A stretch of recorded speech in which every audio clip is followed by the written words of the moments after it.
بسم اللہ الرحمن الرحیم والصلاۃ والسلام علی سید الانبیاء والمرسلین اما بعد۔ نشأت ثانیہ کی ہماری گفتگو چل رہی تھی کہ نشأت ثانیہ رینیسنس جس کو کہا جاتا ہے یہ یورپ میں ہوئی، اور اس میں دو چیزیں ہوئی جو وہاں پر پیدا ہوئی۔ نمبر ایک، جس کو میں نے پہلے بھی بتایا تھا، ہیومنزم کہا جاتا ہے۔ نمبر دو، پروٹیسٹنٹزم۔ ہیومنزم کیا ہے اور پروٹیسٹنٹزم اس کا بانی جو تھا وہ مارٹن لوتھر تھا۔ اس پہ میں آگے چل کے گفتگو کرتا ہوں کہ مارٹن لوتھر کے نظریات کیا تھے اور اس نے کیا کیا کہا۔ اور عیسائیوں کے دو بڑے فرقے پروٹیسٹنٹ اور کیتھولک کے درمیان جو ہونے والے اختلافات تھے اس کو ہم سمجھنے کی کوشش کریں گے۔ پروٹیسٹنٹ اس کا وجود حضرت عیسیٰ علیہ الصلوۃ والسلام کے جو حواریین ان کے فوراً بعد وجود میں نہیں آیا، بلکہ 1500 سال کے بعد جا کر پروٹیسٹنٹ وجود میں آئے، اور یہ لوگ اصلاح ریفارمیشن کے نام پر کھڑے ہوئے کہ کیتھولک نے عیسائیت کا بیڑا غرق کر دیا ہے، ہم اس کی اصلاح کرنا چاہتے ہیں۔ اس کو سمجھنے سے پہلے میں ہیومنزم کے بارے میں گفتگو کرتا ہوں کہ ہیومنزم اس کا آغاز بالکل نشأت ثانیہ رینیسنس کے بالکل شروع میں ہوا ہے۔ بعض لوگ اس کو رینیسنس بھی کہتے ہیں، بعض اس کو ہیومنزم بھی کہتے ہیں۔ اس کا آغاز پیٹرارک فرانسیسکو پیٹرارک ہے، یہ نامی شخص ہے، یہ اٹلی کا باشندہ تھا، اس کو بابائے ہیومنزم بھی کہا جاتا ہے۔ اچھا، یہ تھا پروٹیسٹنٹزم کا آغاز، جس طرح کہ میں نے بتایا کہ مارٹن لوتھر اس کے ذریعے سے ہوا۔ لیکن ہیومنزم کو ہم جان لیں کہ ہیومنزم کو ہم جب جانیں گے نا تو ہمیں پتہ چلے گا کہ ہیومنزم ہے کیا۔ ہیومنزم، اس کی میں تعریف جو ہیومنزم کی انٹرنیشنل تنظیم کے آفیشیل ویب سائٹ کے اوپر ہے، میں وہ آپ کے سامنے پیش کر دیتا ہوں۔ انسانیت ایک جمہوری اور اخلاقی طرز زندگی ہے، یعنی اخلاق اور جمہوریت یہ دونوں بنیاد ہیں ہیومنزم کی، جس کو آج کل ہم بڑا جمہوریت کے ہم گن گاتے ہیں، ہم کہتے ہیں جمہوریت، یا جمہوریت جو ہے اس کے ہیومنزم کی بنیاد ہے۔ اچھا، جو اس بات کی تصدیق کرتا ہے کہ انسان اپنی زندگی کے معنی اور شکل دینے کا حقدار یعنی خود ذمہ دار ہے، یعنی انسان کو یہ حق ہے کہ وہ اپنی زندگی کو جس طرح چاہے ڈھال لے، حالانکہ یہ تو اللہ تعالیٰ نے بتایا ہے کہ زندگی کس طرح گزارنی ہے۔ الذی خلق الموت والحیات لیبلوکم ایکم احسن عملا۔ اللہ ہمیں بتاتا ہے کہ زندگی میں اچھے اعمال کر کے کون آئے گا، ہمیں زندگی میں آنے کا ہمارا مقصد کیا ہے یہ اللہ ہمیں بتا رہے ہیں۔ لیکن ہیومنزم کا مقصد کیا ہے کہ انسان خود اس چیز کو طے کرے گا، کہ یہ میں نے پہلے بھی گفتگو کی تھی کہ نائلسٹ کس کو کہا جاتا ہے، کہ دنیا میں آنے کے بعد اپنا مقصد ہم خود طے کریں گے، ہمارا کوئی مقصد زندگی کا، نو پرپس آف لائف، یہ ان کا نعرہ ہے کہ ہماری زندگی کا کوئی مقصد نہیں ہے۔ نمبر ایک یہ بات ہو گئی۔ ہیومنزم کا مقصد انسانی اخلاقیات اور انسانی فطری اقدار پر مبنی آزادانہ تفتیش اور عقلیت کے ذریعے ایک بہتر انسانی معاشرے کی تعمیر ہے، یعنی ہم اپنی عقل سے طے کریں گے کہ ہمارے اخلاق کیا ہوں، جس اخلاق کو ہم اچھا سمجھیں گے وہ اچھا ہے اور جس کو برا جانیں گے وہ برا ہے۔ یہ ایک ڈیبیٹ ہوئی ہے حارث سلطان کے ساتھ کیسر احمد راجہ صاحب کی، اس میں انہوں نے پوچھا کہ انسیسٹ ایبسلوٹلی غلط ہے یا آپ سمجھتے ہیں کہ غلط نہیں ہے؟ تو حارث سلطان جو ملحد ہے، مشہور ملحد ہے، اس نے کہا کہ انسیسٹ، میں اس کو ایبسلوٹلی، اس کائنات میں کوئی چیز بھی غلط نہیں ہے، ایبسلوٹلی غلط کوئی چیز بھی نہیں ہے۔ انسیسٹ بہن محرم رشتوں کے ساتھ، بھائی بہن کے ساتھ، ماں بیٹے کے ساتھ، بیٹی باپ کے ساتھ سیکس کر سکتی ہے، اس کے ساتھ اپنا ریلیشن رکھ سکتی ہے، تو یہ بالکل غلط نہیں ہے۔ کسی کو ناجائز قتل کرنا ایبسلوٹلی غلط کوئی چیز بھی نہیں ہے۔ تو یہ ہیومنزم کا ایک نعرہ ہے، تو ان کے ہاں یہ ڈٹ کے کہتے ہیں، اپنی ڈیبیٹ کے اندر بھی اس نے یہ کہا ہے ہیومنزم۔ اچھا، ہیومنزم اپنا مواد کسی مذہب سے حاصل نہیں کرتا، بلکہ اسلام سے، نہ کسی بھی مذہب سے وہ اپنا مواد حاصل نہیں کرتا۔ یہ مافوق الفطرت نظریات کو قبول نہیں کرتا، یہ بات یاد رکھیے۔ یہ انہوں نے خود اس کی تعریف کیا کہ ہیومنزم کیا ہے، مافوق الفطرت یعنی میٹا فزیکل ورلڈ کو یہ قبول نہیں کرتا۔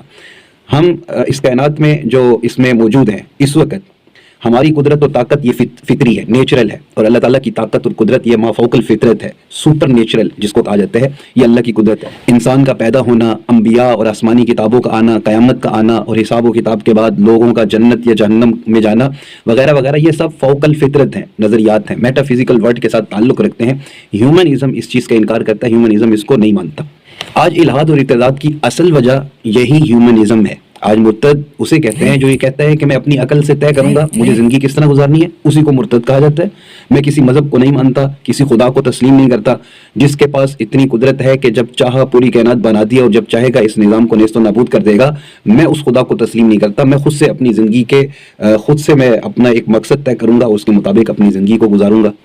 اچھا، اب آ جاتے ہیں ہم پروٹیسٹنٹ مذہب کا بانی مارٹن لوتھر کی طرف۔ اچھا، اس کے نظریات کیا تھے؟ مارٹن لوتھر کے نظریات یہ ہیں کہ پوپ کا مکمل اقتدار غلط ہے۔ اس وقت پوپ اور پادری یعنی مذہب کا اختیار ہوا کرتا تھا. یہ پہلے ہمارے دروس میں بات گزر چکی ہے پچھلے لیکچرز میں کہ اس وقت پوپ پادری سب کچھ ہوا کرتا تھا.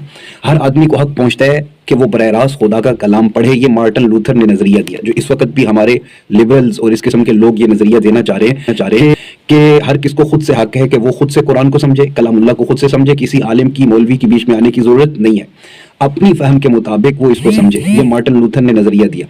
خدا اور بندے کا تعلق براہ راست ہے, پادریوں کے درمیان میں آنے کا حق نہیں ہے. چنانچہ ہر فرد کو یہ اختیار حاصل ہے کہ وہ اپنی دینی معاملات میں انفرادی طور پر خود ہی فیصلہ کرے. یعنی مارٹن لوتھر نے فرد کو تفسیر بالرائے کی پوری آزادی دے دی اور دینی معاملات میں ہر قسم کی استناد سے انکار کر دیا. جس طرح آج کل منکرین حدیث ہیں استناد سے, دینی استناد سے انکار کر رہے ہیں, جس طرح کہ آج کل کوئی پلمبر یا خود سے دین کو دو چار اردو کی کتابیں پڑھنے والے بیٹھ کر کہیں اپنی پوری استناد کا انکار کر دیں کہ ہمیں سند کی ضرورت نہیں ہے, ہمیں روایت کی ضرورت نہیں ہے, ہمیں روایت سے ہٹ کر خود سے جو ہماری سمجھ میں آ رہا ہے ہم اس کے مطابق اپنی زندگی بسر کریں گے. تو ساری جدیدیت اور اس سے پیدا ہونے والی گمراہیوں کی جو اصل اصول جڑ ہے وہ انفرادیت پرستی اور اطاعت سے انکار ہے. انفرادیت پرستی اور اطاعت سے انکار ہے, کیونکہ ہم نے کسی کی اطاعت نہیں کرنی, تقلید کو غلط کہہ دینا, علماء فقہا محدثین کو غلط کہہ دینا, اور آج کہنا کہ ہمیں دین سمجھ میں آیا, ان کی سمجھ میں تو کچھ بھی نہیں آیا تھا. تواتر کے درجے میں روایات کا انکار کر دینا اور آج آ کر اپنی انٹرپریٹیشن پیش کرنا, یہ انفرادیت پرستی اور اطاعت سے انکار کرنا ساری گمراہیوں کی جڑ اصل الاصول یہی ہے. اور یہ بڑا پیارا جملہ مجھے لگا کہ جدیدیت کتاب میں حسن عسکری رحمۃ اللہ علیہ نے جو جملہ لکھا کہ یہی جدیدیت ابلیسیت ہے, یہی جدیدیت ابلیسیت ہے. یہ جملہ ان کا بہت زبردست جملہ ہے کہ واقعی حقیقت یہی ہے کہ جو جدیدیت ہے یہی ابلیسیت ہے. شیطان خود سے اس نے کہا کہ نہیں میں تو اس سے اعلیٰ ہوں, میں کیوں کسی کی مان کر آدم علیہ السلام کو سجدہ کروں. اچھا, لوتھر کی جو پروٹیسٹنٹ تحریک کی پشت پناہی تھی وہ جرمنی کے چھوٹے چھوٹے بادشاہوں نے کی ہے. سیاسی مفاد یہ تھا کہ روم کی کلیسا کا دینی اقتدار ختم ہو جائے تو مطلق حکمران بن جائے. چنانچہ 16ویں صدی سے رومن کیتھولک کلیسا کی مرکزیت ختم ہونے لگی اور پروٹیسٹنٹ ملکوں میں قومی کلیسا قائم ہونے لگے. اس کا مطلب دین سیاست کے تابع ہو گیا, یعنی دین کو سیاست کے تابع کر دیا جائے اور دین کو بالکل سیاست سے ہٹا دیا جائے. ڈیموکریسی جو ہماری جمہوریت کہے گی وہی فیصلے ہوں گے, وہی ہماری اسمبلیوں کے اندر بل پاس ہوں گے, دین شریعت بعد میں آئے گی, وہ اس کے تابع ہوگی. اچھا, ایک سوال پیدا ہوتا ہے کہ ہم آج کل کے دور میں کیسے پہچانے کہ ایک عیسائی مغربی دنیا میں رہتا ہے, وہ کیتھولک ہے یا پروٹیسٹنٹس ہے, اس کو ہم کیسے پہچانیں گے؟ تو رومن کیتھولک کی جو امتیازات ہیں, ان کی جو کوالٹیز ہیں, تو رومن کیتھولک کے یہاں ظاہر پرستی بہت زیادہ ہے, پوپ پادری کے سامنے جھکنا, اور اس طرح ان کے یہاں روایت پسندی, ٹرانڈیشنلزم, یعنی جس طرح ہمارے یہاں قرآن و حدیث کی بے شمار تفسیریں اور شروحات ہیں, اسی طرح کیتھولکس کے یہاں بھی بائبل کی بہت ساری تفسیریں ہیں. ان کی روشنی میں بائبل کو سمجھنا اور اس کو روایت پسندی کہتے ہیں. پروٹیسٹنٹ کے اس کی کوالٹیز کیا ہیں, اس کے امتیازات کیا ہیں؟ پروٹیسٹنٹ روایت پسندی کو سرے سے ہی مسترد کر دیتے ہیں. وہ یہ بائبل کی شخصی اور انفرادی تشریح انڈیویجول انٹرپریٹیشن پر زور دیتے ہیں. یعنی آج کل جس طرح کے ہمارے لبرلز کہ ہم خود سے اس کو سمجھیں گے اور ان تفسیروں کو نہیں مانتے جو کسی زمانے میں مذہبی لوگوں نے لکھی ہے, یہ پروٹیسٹنٹ اس کو نہیں مانتے اور اپنی عقل کی روشنی میں بائبل کو سمجھنے کی کوشش کرتے ہیں.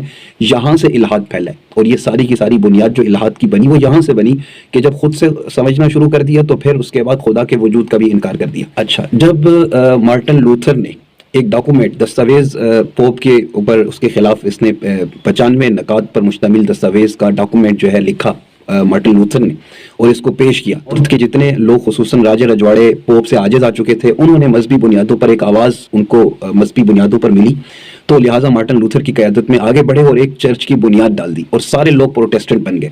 اور جنوب اور جو ساؤتھ کے لوگ کیتھولکس تھے, south north early modern period جو رہا ہے, وہاں کے کیتھولک اور پروٹیسٹنٹ کے درمیان خوب جنگیں ہوئی اور لاکھوں لوگ ان جنگوں میں مارے گئے.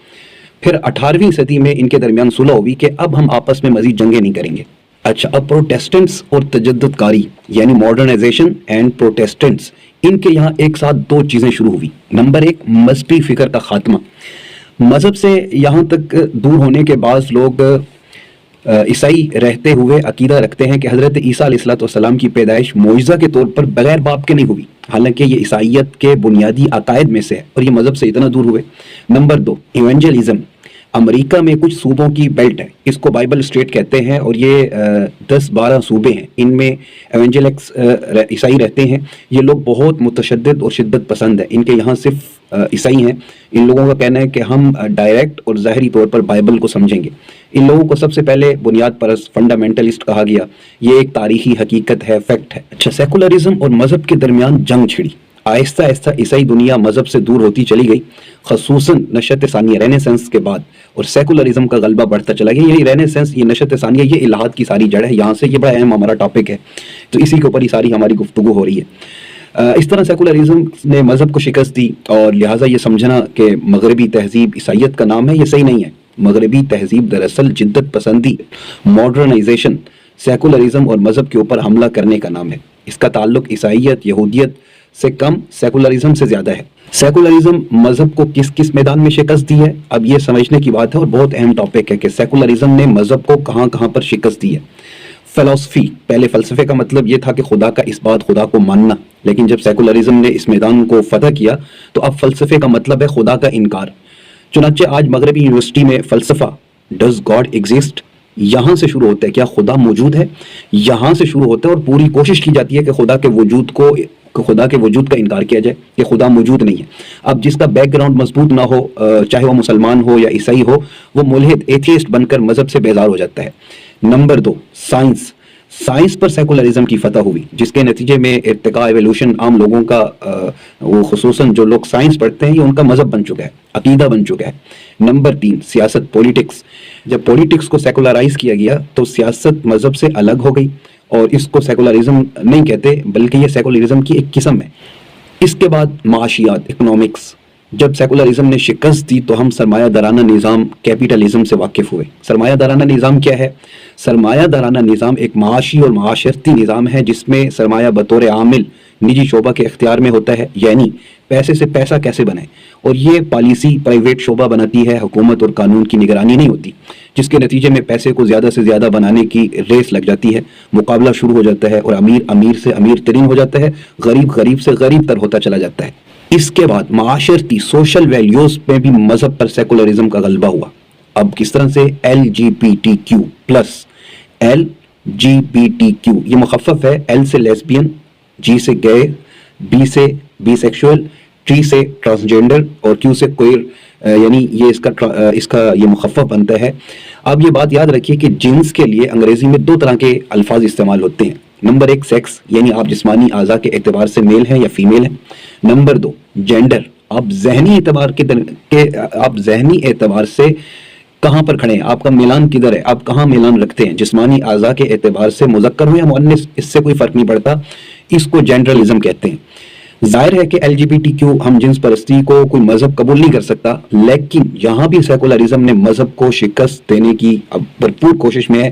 جس ملک میں سیکولرزم کا غلبہ ہے وہاں اس گروپ کو قانونی حیثیت دی گئی ہے، اور انڈیا اور امریکہ میں، حتیٰ کہ امریکہ میں پروٹیسٹنٹ چرچوں میں ان کا جھنڈا لگتا ہے، اور ان سے پتہ چلتا ہے کہ چرچ ان کو قبول کرنے کے لیے کس طرح سے پرجوش ہیں اور ان کا ویلکم کر رہے ہیں۔ اس کے بعد بات آ جاتی ہے عقائد کی، تھیالوجی کے میدان میں بھی سیکولرزم اس وقت آگے کی طرف بڑھتا چلا جا رہا ہے۔ آج آپ ہمارے یونیورسٹی، مغربی یونیورسٹیز کے اندر دیکھ لیں تو عقائد کے شعبے میں ڈپارٹمنٹ آف تھیالوجی میں سیکولرزم ہی کی تعلیم دی جاتی ہے، اور اس وقت پاکستان کے تعلیمی نظام کے اندر بھی سیکولرزم کو پروموٹ کیا جا رہا ہے، بلکہ ہمارے سوشل میڈیا پر، ہمارے ڈراموں میں، ہمارے جو پروگرامز لگتے ہیں، ان ایونٹس ہیں جتنے بھی، اس کے اندر سیکولرزم کو بھرپور طریقے سے پروموٹ کیا جا رہا ہے، عقائد پہ حملہ کیا جا رہا ہے، اور اس طرح سے سیکولرزم کو بھرپور طریقے سے آگے کی طرف لایا جا رہا ہے۔ تو مغربی تہذیب، ویسٹرن سیویلائزیشن صرف ہتھیار اور اقتدار کی بنیاد پر نہیں پھیلی، بلکہ اس فلسفی کی وجہ سے مغربی تہذیب رائج ہوئی، جس کے نتیجے میں ماڈرن سائنس وجود میں آئی ہے، اور اس ماڈرن سائنس کی وجہ سے مغربی ممالک کو ایک ہتھیار اس کے ہاتھ لگا ہے، جس کی وجہ سے وہ پوری دنیا پر اپنے سیکولرزم کے نظام کو نافذ کرنے کے اندر کامیاب جا رہا ہے۔ تو اس کے خلاف ہم نے کھڑا ہونا ہے، اس کو سمجھنا ہے، اس کی کوشش کرنی ہے۔